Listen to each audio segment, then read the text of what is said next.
Chapter 6, Daydreaming. Mrs. took attendance. Attendance is when you say, I'm here. Except if you're not here, you have to be quiet. Also, we said I pledge allegiance to the flag of the United States of America. That is called opening ceremonies, I think. After that, we sat down and Mrs. passed out our workbooks. She told us the pages to turn to.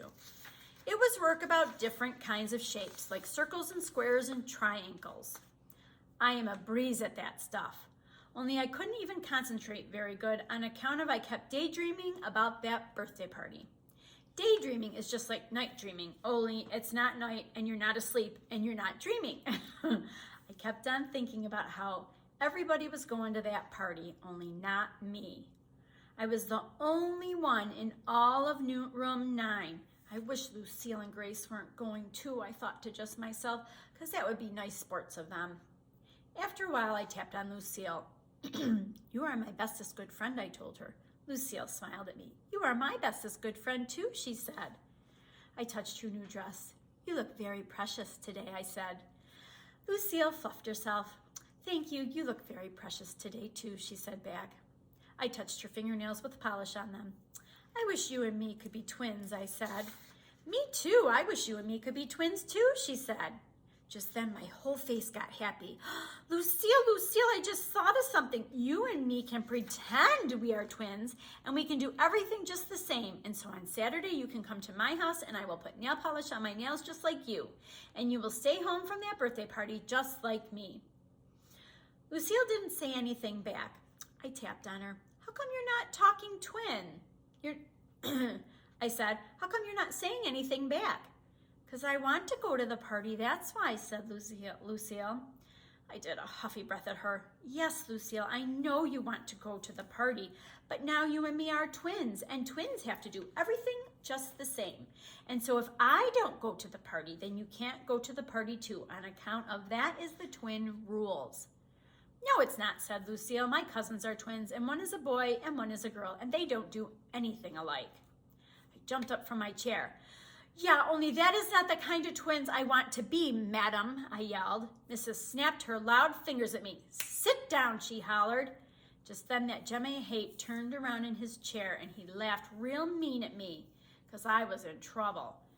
Turn around, you fatty head, I said. Only he didn't turn it around. And so that's how come I had to run to his table and I had to turn it around for him. Junie B Jones, shouted Mrs. What are you doing? I am turning around his fatty head, I explained. Mrs. hurried to where I was. Then she quick took my arm and she marched me into the hall. Look, she's turning Jim's head. She pointed to the principal's office. Go, she said, real angry. I did a gulp. Yeah, only I'm not actually supposed to go there anymore, I said, because me and Mother had a talk about it, and she said for me not to get sent there again. Mrs. Face got red as a tomato. She started counting numbers. 1, 2, 3, 4. And so that's how come I hurried up and walked, because teachers who count numbers are the scariest kind there is.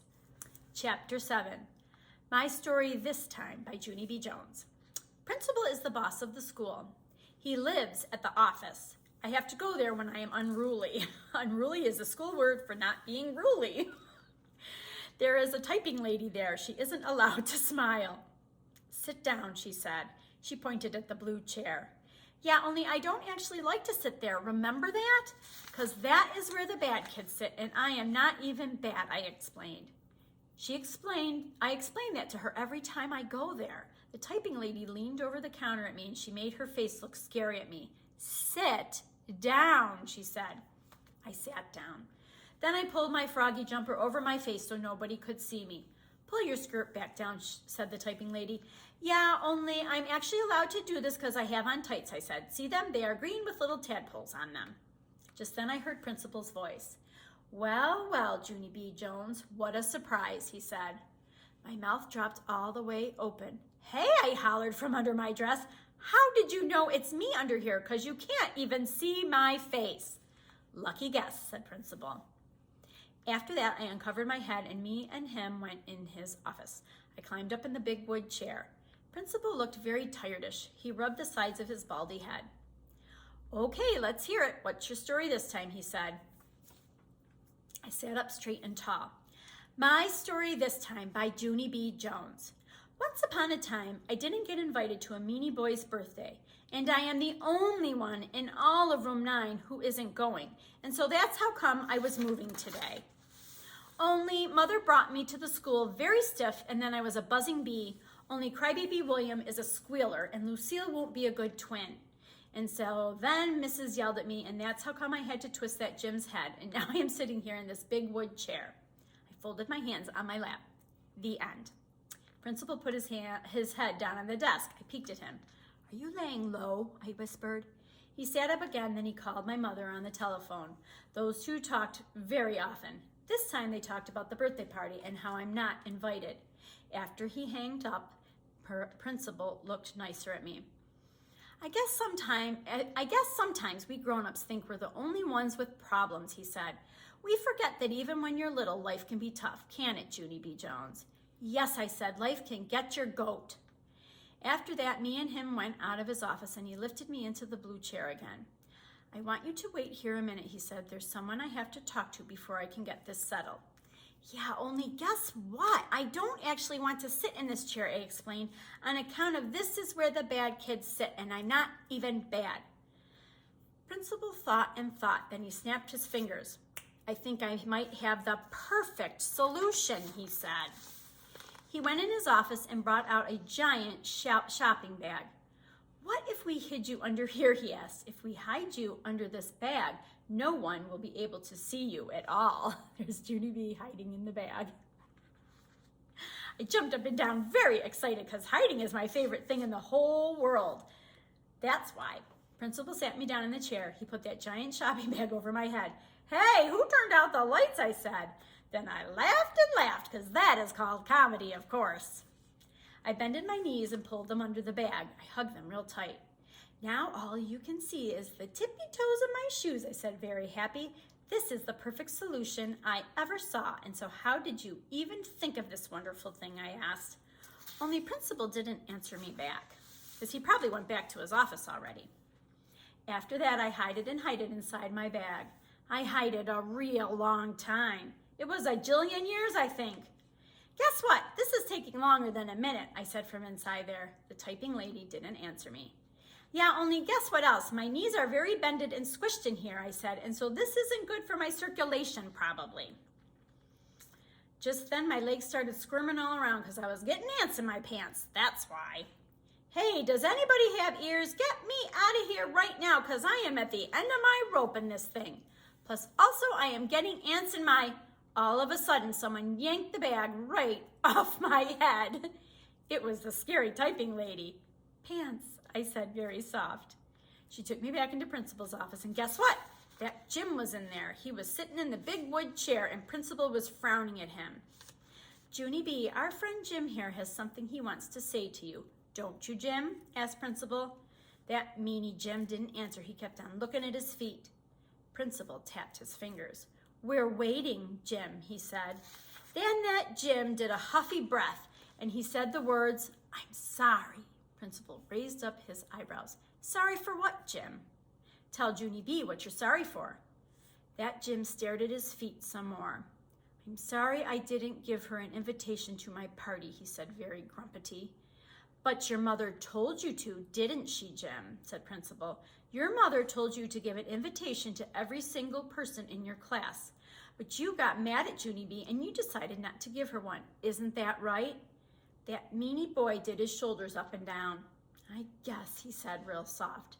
Principal crossed his arms. And so what are you going to do to correct the problem? He asked. That Jim waited and waited, then all of a sudden he got down from his chair and he holded out an invitation to me.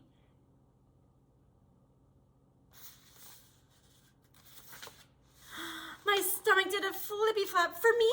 Is that really for me? I said, very squealing. Then I snatched that thing right out of his hand and I zoomed all around the room. Oh boy, I said, it's really for me. It's really for me. And so now I'm not the only one. I zoomed all around the big wood chair. Principal looked nervous at me. He hurried up and opened his door. Then I zoomed right out of there and I didn't stop till I got to room 9. Chapter 8, Ruining My Saturday. On Saturday, Mother woke me up from sleeping. We have to go to the store and buy Jim a present, she said. I did a sleepy yawn. Yeah, only I don't exactly like that boy, I explained. And so you can go by yourself and I will trust your judgment. I pulled the covers over my head. Mother pulled them off again. Then she made me get dressed and she made me eat a banana. And she made me go to the store with her. She holded my hand and pulled me behind her. Since we don't know what he already has, let's get him something unusual, she said. Let's get him greasy, grimy gopher guts. That is unusual, I said. Mother made a sick face. She pulled me through the store. We went past the bathroom stuff. I pointed. Let's get him that, I said. That is unusual. Mother sucked in her cheeks. We are not getting him a toilet brush, she said. She pulled me past the pest stuff. Let's get him that, I said. That is unusual. But Mother said, no choke chain. Just then she pulled me past the tools. That's when my eyes popped right out of my head. Let's get him that. Look, Mother, look, I love that thing. I run to it speedy, quick. It's a tool belt, see? It's just like Grandpa Miller's, only it's made for little children like me. See it, Mother? See this wonderful thing? Mother took it down off the shelf. Look, I said, it has a hammer and a screwdriver and some pliers and a flashlight and a real actual level with a bubble in it. Plus also there's a pocket with little pretend nails in the front. I jumped all around. Can I try it on? Can I? Please, Mother, please, please. Mother shook her head no. We're not shopping for you today, Junie B. We're shopping for Jim, remember? I know it. I know we are shopping for that, Jim, I said, and so this can be for his birthday. Only first I have to try it on to see if it fits, because him and me are both the same size, I bet. Finally, Mother fastened the tool belt on me. Ooh, it has Velcro, I said. I love this sticky stuff. Can we buy it, please, Mother? Can we buy it and take it home to my house? Mother thought and thought. I don't know, Junie B. Something tells me this isn't a good idea. I'm afraid you'll want to keep it. No, I won't. I won't want to keep it, I promise, Mother. I promise, I promise. And so finally, Mother gave in to me and she bought the wonderful tool belt. I held it on my lap all the way home in the car. Then I run into the house and I zoomed to my room and I put that thing on me again. Now I can do odd jobs, I said, real thrilled. I took the hammer and tapped on my wall. Then I screwed a screw with the screwdriver. Look at, there she is. Plus also I twisted my Teddy's nose off with the pliers. Only I actually didn't mean to do that one. I patted his head. Uh-oh, look. She took the nose right off of the bear. Breathe through your mouth, I said. Just then Mother's voice hollered to me. Junie B, it's time to take your bath, honey. I did a frowned, because Mother was a little mixed up, I think. I hollered back, yeah, only I don't even have to take a bath today on account of today is Saturday and Saturday is my dirty day. Mother came into my room. I know today is Saturday, Junie B, she said, but you're going to a birthday party, and when you go to a birthday party, you have to take a bath. Plus, we're going to have to wash and curl your hair. I backed up from her. No, I said, because nobody even explained that to me before, and so that doesn't even make sense on account of I hate that Meanie kid, so how come I have to get clean for him? Mother looked at the end of her rope. When you go to a party, you take a bath, period, end of discussion, she said. Then she left my room and she went to start the tub. I sat on my bed very glum. Darn it, I said, because that stupid boy is ruining my whole entire Saturday. Mother hollered some more. Junie B, could you please bring me the tool belt, please? I need to get it wrapped. Darn it, I said again, because I didn't even want to give that to him. I looked down at it. I touched all the wonderful tools. I love this darn thing, I said real sad. I'm waiting, shouted Mother. But I still didn't take it to her. Just then I heard the bathwater turn off. My heart got very pumpy. Oh no, I said, because now she's going to come get me and she will take my tool belt away and she will wrap it up for that Meanie guy. I jumped off my bed and runned around my room. I gotta hide. I runned all over everywhere. Darn it, because there's not even a good hiding place in this dumb room, I said. Junie B, Mother screamed. I heard you. I heard her feet. They were coming for me, I think. Oh no, I said. Oh no, oh no. Then all of a sudden I quick grabbed my wonderful tool belt and I zoomed to my door and I tried to nail that thing shut with my hammer. Chapter 9, the only one in room 9. Mother ran into my room because pretend nails don't actually work apparently. Junie B Jones, what in the world are you doing in here? She shouted. She looked at my door. Her eyes got very bulging. You were hammering, she yelled. You were trying to hammer nails in your door? Just then Daddy runned in too. Where in the world did you get a hammer? He yelled. Tell him, Junie B. Tell your father where you got the hammer, growled Mother. I pointed at her. She gave it to me, I said. Just then, steam came out of Mother's head. No, I did not give you that hammer, Junie B. That hammer was for Jim, and you know it. After that, Mother picked me up, and she sat me on my bed, and she growled more mad words at me. They were, I cannot be trusted to have a real actual hammer, and I cannot be trusted to have a real actual tool belt, and I am never ever allowed to have nails until I am all grown up and I live in my own apartment. Daddy walked up and down in front of me. Why, Junie B, why would you do such a thing? Why would you ever try to nail your door shut, he said. I started to cry a little bit. Because, I said. Because why, he grouched. Because I felt pressure inside me, I said. Because that party is ruining my whole entire Saturday.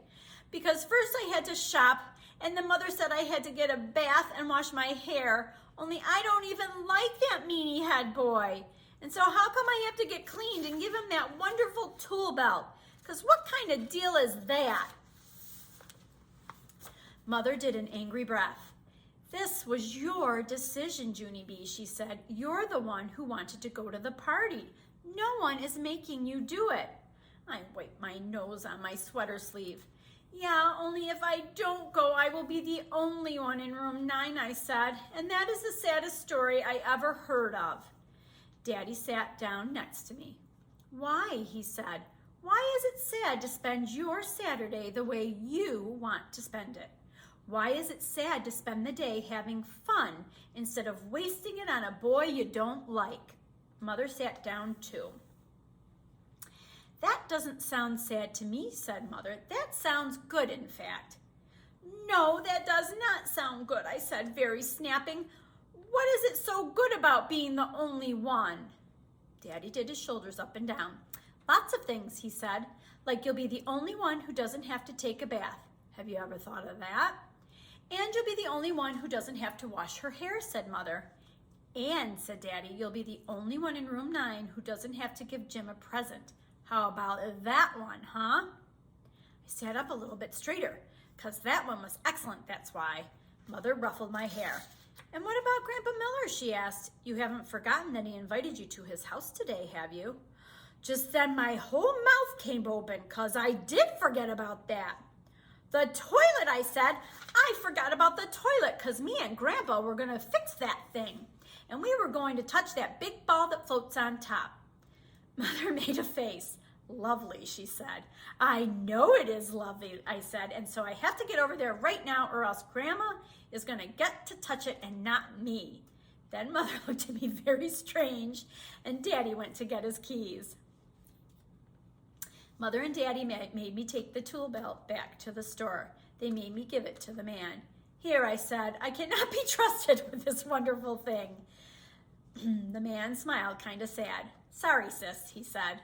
That's okay, I said, because the nails didn't actually work that good. He gave me my money back. Maybe when you're older, he said. Maybe, I said. Plus also, I might get a toilet brush. After the store, I went to my Grandpa Miller's. He was working in his garden.